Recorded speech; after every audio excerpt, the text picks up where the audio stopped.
From Hollywood, it's time now for Edmund O'Brien as... Johnny Dollar. Mr. Dollar, this is Mrs. Tackitt. Did Mr. House talk to you about Abel?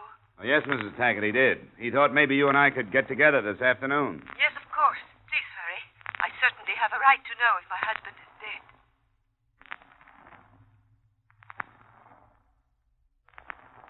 Edmund O'Brien in another transcribed adventure of the man with the action-packed expense account, America's fabulous freelance insurance investigator. Yours truly, Johnny Dollar.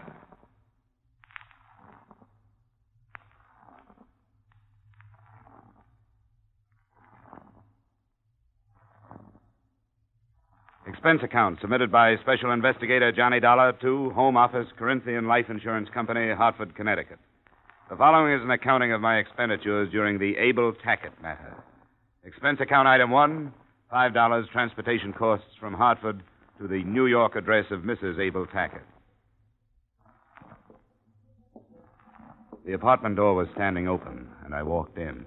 It was dark inside, except for the dim glow from a blue light at the head of the stairway, where the beat of drums came from a phonograph. There was a crude native mask on the wall with an idiot's grin. Something stale and heavy in the air. There was no one downstairs, so I went up. Walking up those stairs was like walking out of civilization. She was sitting on the arm of a chair in front of the phonograph. You heard them. I did not want you to. You're a half hour early. Well, that gives us a half hour more to talk. My plane leaves tonight. What does the insurance company say? I'm going to British North Borneo to look for him. They do think he's alive, do they not? The company always operates on that premise, yes. The rain. That awful rain. There is no getting out of it, he says. Have you seen any of his letters? No, I haven't. I want to read you this. I'm lost. I've always been lost. I don't know who I am or what I am or what I was intended to do. I've played all the parts and been all the places and found nothing of myself. The jungle is as nameless as I am, as nameless and as lost. That was the last one. From Borneo. Sandakan. 5 years ago next month. 6 years since we were married in Paris. You must find him, Mr. Dollar. Well, I'll tell you the truth, Mrs. Tackitt. I'm afraid that I'll be looking for a dead man. After all, he's been gone a long time. Maybe he just stopped writing. Maybe he didn't. That's why I'm going over there. Maybe he just stopped writing. Maybe. Maybe he wants nothing to do with me anymore. I woke up in the morning and he was not there. Just a note. He could be alive and not come back, could he not? You told me he's been gone for 5 years. He has a paid-up policy. If he's dead, you receive over $700,000. If he's alive, what then? Do you think he'll come back? No. But he'll be alive. How old are you, Mrs. Tackitt? 24. Look, I want you to promise me something. If I come back with proof of his death, you'll move out of here. I promise. But you'll never prove that he's dead.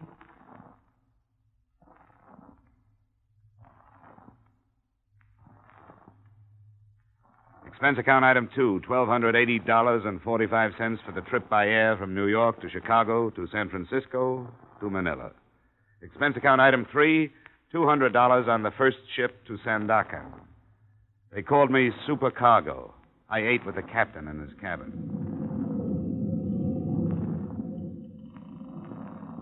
Hooch and tamard, edible bird's nests. Ah, filthy place. All my years in these waters, and I never set foot on Borneo.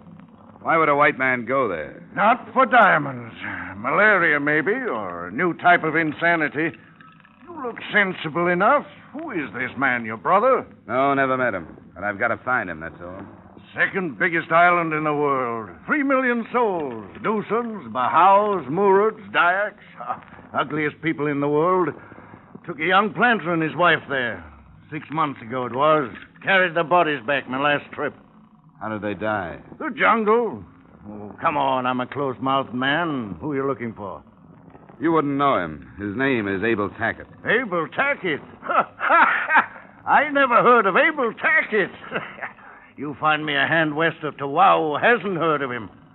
You knew him? Nobody knew him. He wasn't a man to know. He was a man to talk about. I want to show you something. Look here. That's a nasty scar. Right across the chest. Abel Tackitt. If you find him, give him me love. How did that happen? In Manila. He did it slowly, as if he was enjoying it. Had a picture of a girl, and I said something. Coffee? No, thanks. Was it his wife? His wife, perhaps, or somebody else. Steward! Hot coffee! Hot coffee! Hot coffee!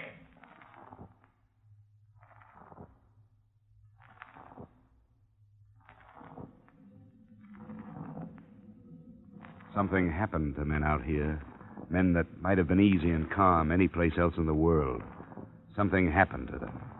Hysteria, wild anger, madness. In the weakening heat, the sudden bursts of temper arose where men would kill over a matchbox. Channel fever, the crewmen called it. But perhaps there was another reason. The name of Abel Tackitt.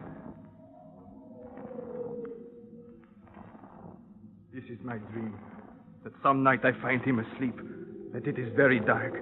That I slip my knife into his throat. That I feel his life going. That I hear him to cry out. Oh, I want to hear him cry out. What did he do to you? Unspeakable. Unspeakable.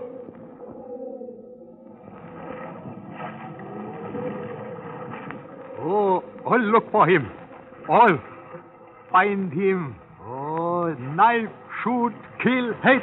Oh, Tackitt, devil. Tackitt, devil.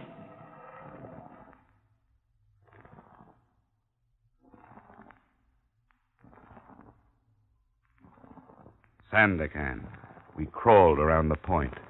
There is no coast. You never know where the land begins and the ocean stops. The mangrove swamps melt into the muddy water. The inevitable tin roofs of the tropics. The breathless heat of the equator. Sandakan. I found the British North Borneo Company office next to an exporter's shop.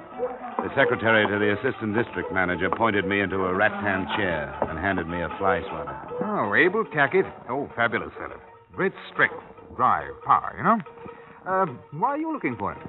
Well, we understand that he was dead. We hold a policy on him. Tackitt dead? Oh, that's improbable. Oh, he's quite a man. I say, you didn't happen to bring any cigarettes, what? American cigarettes? Sure. Yeah, here's a carton. Oh, no, please, you spoil me. What was he doing out here? Tackitt? Oh, no one seems to know. Some say gold, diamonds, gutta percha. Escape, perhaps. He just popped in one day from Manila, got all the necessary papers, and headed into the interior residency. Not before he caused a bit of a ruckus in a native pub, however. I say, you haven't been to London lately, have you? About a year ago. Oh, not since then, eh? Oh, shame. What I wouldn't give for some swept ginger beer. Splendid for the tropics. Ordered a case and it never came. I had to settle for gin. Look, can't anybody tell me about this man, Tackitt? What is this legend, this myth? What? Oh, it's a paradox, Mr. Dollar. A man of great strength and great weakness. Well, like us all in a way. Looking for something. Always looking for something. But looking for what? Now, look, you're trying to solve this thing in American terms. This is the tropics, Mr. Dollar, and here we admit the inexplicable. But I've got to have answers, Mr. Kenyon. Oh, no, you don't understand, Mr. Dollar. Here, look at this map. You see here? Sandakan. Then you leave for the interior. 200 miles inland is Kwamut. Now, there's no trouble thus far. And he was reported to be there 8 months ago. From Kwamut, it's a different world. There's fever, reptiles of all sorts. It's not worth it, really. I mean, is it a large policy? $750,000. Oh, for a man living in Borneo, that must be a tremendously high premium. Well, $1 million couldn't get me out there, and 1,000 could take me home. How do I get to Coahuila? Oh, by lorry. One of them goes up tomorrow with supplies for the garrison. We can fit you aboard, but... Oh, this is absurd, Dollar. Yeah, I know. Well, all right, then. I'll send you to Hargroves, our representative there. Oh, what I say, don't forget those cigarettes.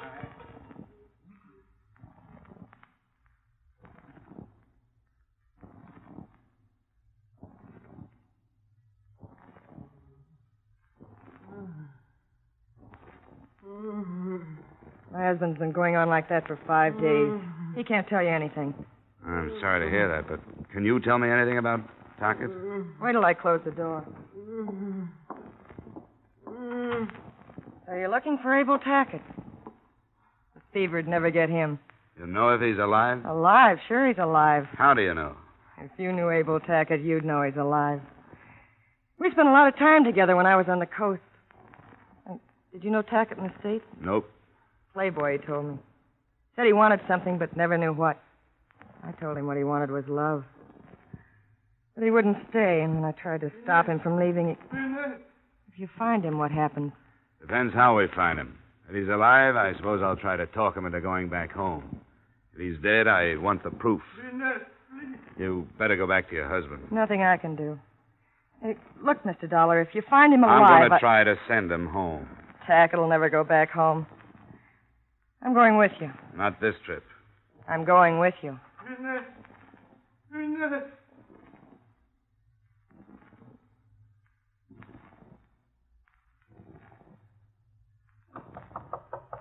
Come in. Mr. Dollar, I want to talk to you. I told you, Inez, I can't take you long. You better be getting back to your husband. He needs you. He's dead. I'm free now. I've got to find Tackitt, Mr. Dollar. Look, I can't... I can help you. I can get a good guide for you. He'll take you all the way to Penunga. I know the jungle, Mr. Dollar. Please. What do you hope to accomplish? I don't know. If I could talk to him, I could get him to come back to me. I know I could. Look, Inez, I'm going to be very frank with you. I don't like you and I don't trust you. And you don't understand me. But I'll tell you this, you'll never find him without me. I knew him better than anyone else, and you have to have a good guide, and I can get it for you. I'll get my own guide. Someone sent supplies to him a month ago. I know who it was. Okay, Inez. It's a bargain. Pack up.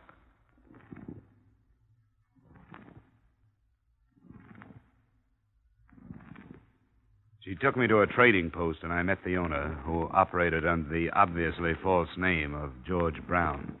To me, he looked big and clumsy, but he'd been trading with the interior for 10 years, so I decided to take the recommendation, as if I could do anything else. Sure, I know where he is. At least I knew where he was a month ago. I've been trading with him for over 3 years. Okay, when do we leave? You don't know what you're getting into, mister. Did you ever hear of Long Y?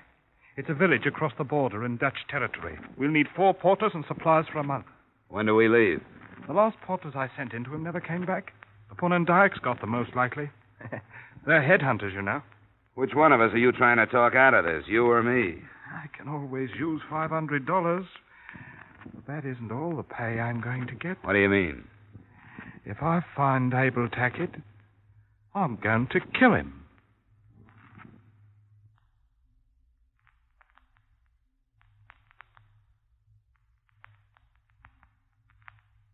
We will continue with yours truly, Johnny Dollar, in just a moment. But first, every Wednesday night, CBS brings you Groucho Marx with his wonderful quiz, You Bet Your Life.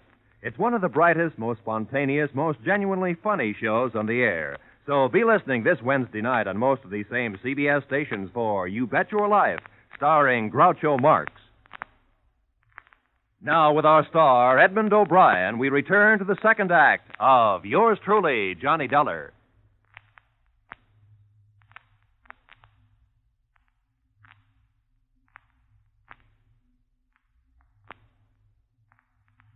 Expense account item 5, $830 safari to Long Y, Dutch Borneo.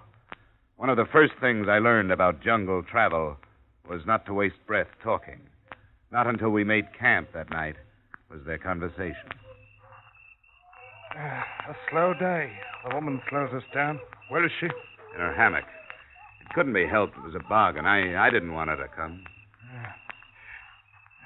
I wonder why he picked Long Y. I wonder a lot of things. The easiest travel here is on the rivers. If he'd picked a river village, it would have been simple. This way we have to fight for every foot. What are you going to do when we find him? What do you mean? About my killing him. I'll decide when the time comes, if it does. Maybe I don't think you'll go through with it. You know, if you really wanted to, you wouldn't have waited for me to come along. I suppose it was in the back of my mind before then. I knew something had to be done, but I hadn't decided. Now, I had. What did he do to you? What does he do to everything? He spoils it. When the Punan dikes are peaceful, my trade is good. When they're not, my trade is... Oh, now look, Brown. You aren't going to tell me that this man is capable of stirring up a few thousand natives. That's ridiculous. Is it? Well, how does he do it? Why? How? By being there in their country. They hate him. They're afraid of him. And when the Dyaks are trouble, they're dangerous. Why does he do it? I can't think of any reason. He makes no profit from it. He lives. He works a plot of ground. He hunts. I suppose it could be that he doesn't know he's doing it, but he is. He's got to be moved out. The only way to move Abel Tackitt is to kill him. Well, I'm going to turn in.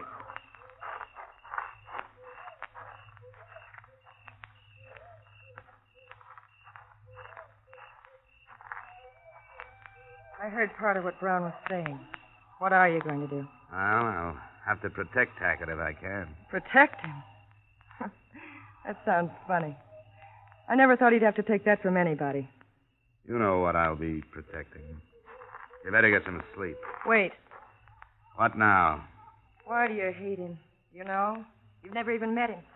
Well, I've talked to people who have. To a ship's captain with a knife scar across his chest. And a little deckhand from Manila with a hurt so deep he couldn't talk about it. You and your husband, a few others. And I met his wife.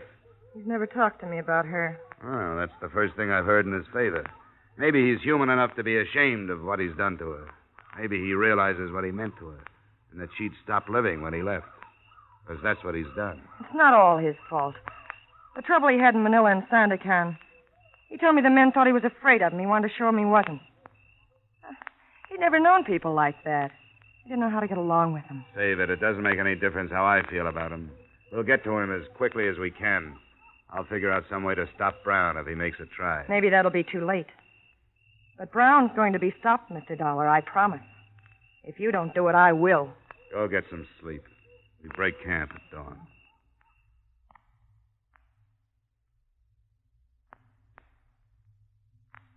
Lying in my hammock, looking up at the solid ceiling of foliage that hid the sky, and with the unaccustomed language of the jungle bothering my ears, I tried to get a fair perspective of the situation. But I couldn't. I couldn't answer any of the questions. I dropped off to sleep realizing that I was more than anxious to meet the amazing Abel Tackitt. There was no sign of real danger until the third day, only the painful monotony of slashing at vines with heavy knives, fighting insects, stumbling over half-concealed ankle-high branches, of sweat-filled boots and soggy clothing, and 100 other arguments against Borneo. Mind the plant that looks like a fern here. Got it. It carries a brutal sting. This is the one, Inez. Watch it. I see it. Hold up. Come on. What is it? I wondered about that. What did he say? Head hunting. They found a body on the trail. Coming along? Yeah. Better stay here, Inez.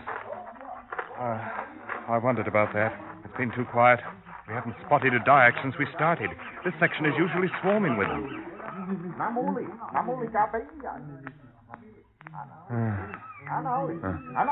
Poor beggar.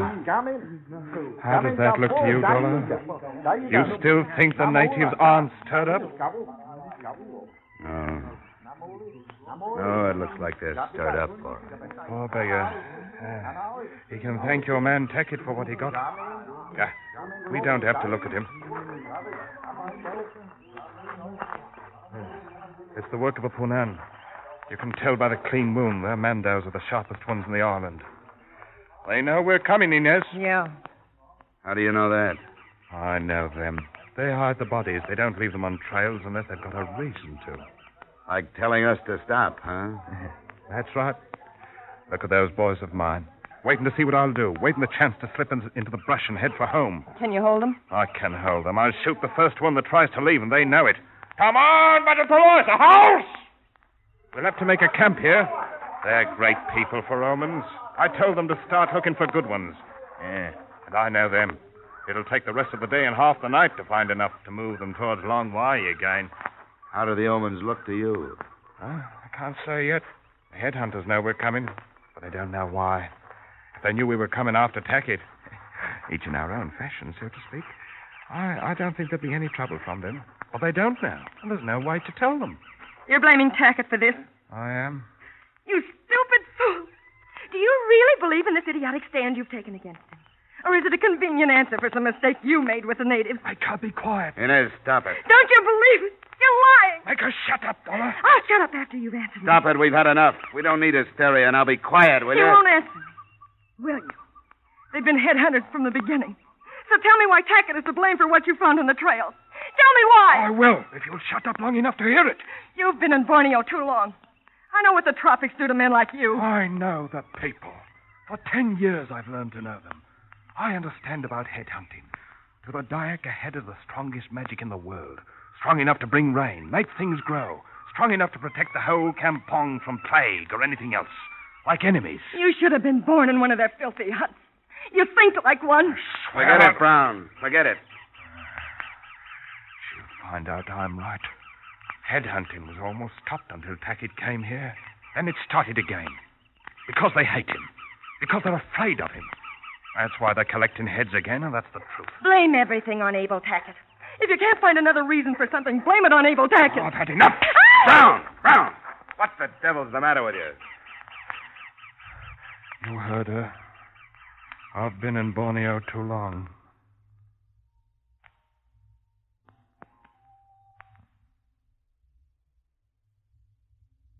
Tension, hysteria, everything out of proportion. The distorted perspective of the jungle where emotions become sensitive as skin.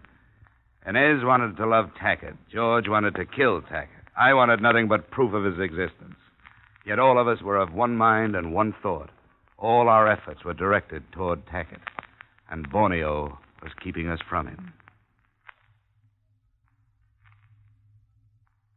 We started to move again in the next morning. That day and the next were easier, physically at least. The country cleared some, and we started to climb out of the humid jungle into a section where there seemed to be more air. The following day, we stopped before dark, and Brown pulled me into the privacy of a shadow. We'll be there tomorrow. Oh, that close. What then, Brown? I was going to ask you the same thing. I've learned to like you, Dollar. Thanks, but I still can't let you kill him. I'm not so sure you can stop me. How would you get back to the coast without me? I've been asking myself the same thing. I'd be stupid to take the gamble, but I'd have no choice. So that's the way it is. Yeah, that's the way it is. All right. I can smell rain. It'll be here before morning.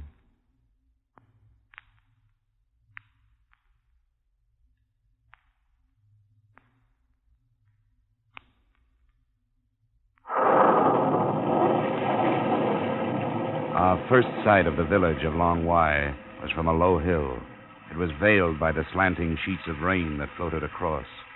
A welter of huts, two larger buildings for gatherings, but not a sign of life. Abel Tackitt's hut was barely visible, a mile or so down the shallow valley. We started down toward it.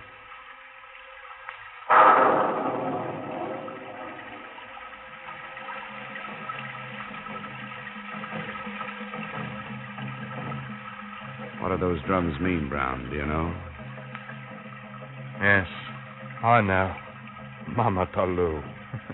A happy little ceremony when the headhunters come home. It could turn sour if they knew we were here, but I think we can move across the clearing. Let's go.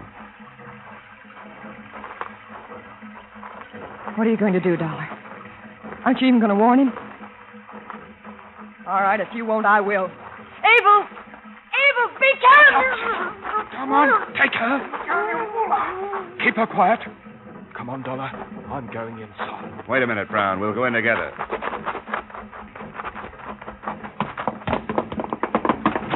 Tackitt.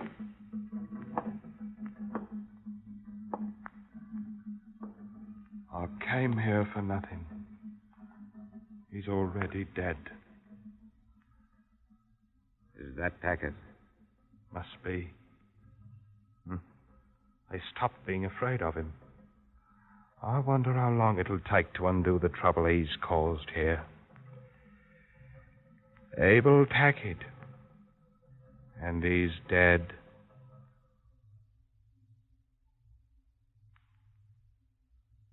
There was the body of a man lying on the floor, dirty duck shorts and jacket, but no papers. I couldn't positively identify him as Abel Tackitt. The natives who had killed him were headhunters.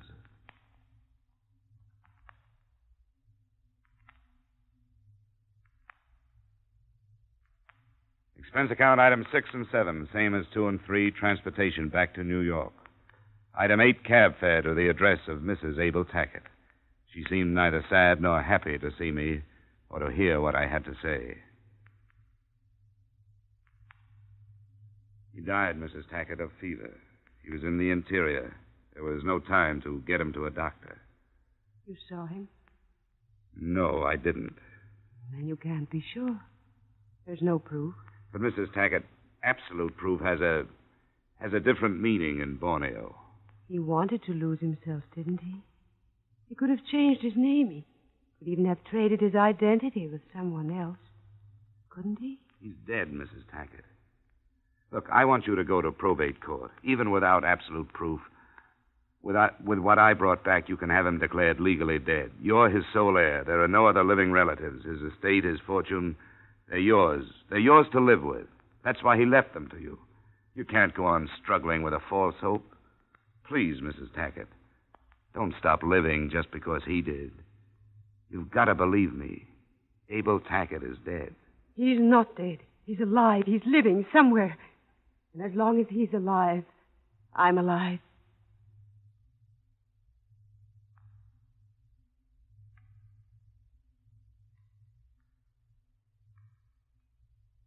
There was nothing to do. I left her in the old house with her records and her dark walls and her old letters. I left a young woman dying there, and there was nothing I could do. I walked out into the clean, fresh air and went home. Expense account total, $4,075.80. And for what? The only constructive thing I can make out of it is that it made me an expert on pure, unadulterated frustration. Yours truly, Johnny Dollar.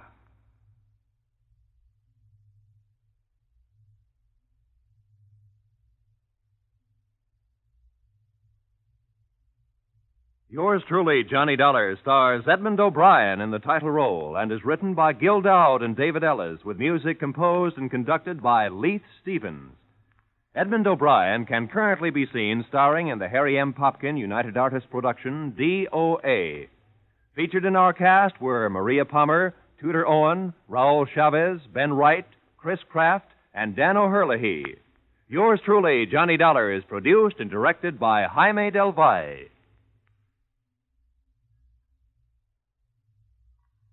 Join us next week at this time when, from Hollywood, Edmund O'Brien returns in another transcribed adventure of Yours truly, Johnny Dollar.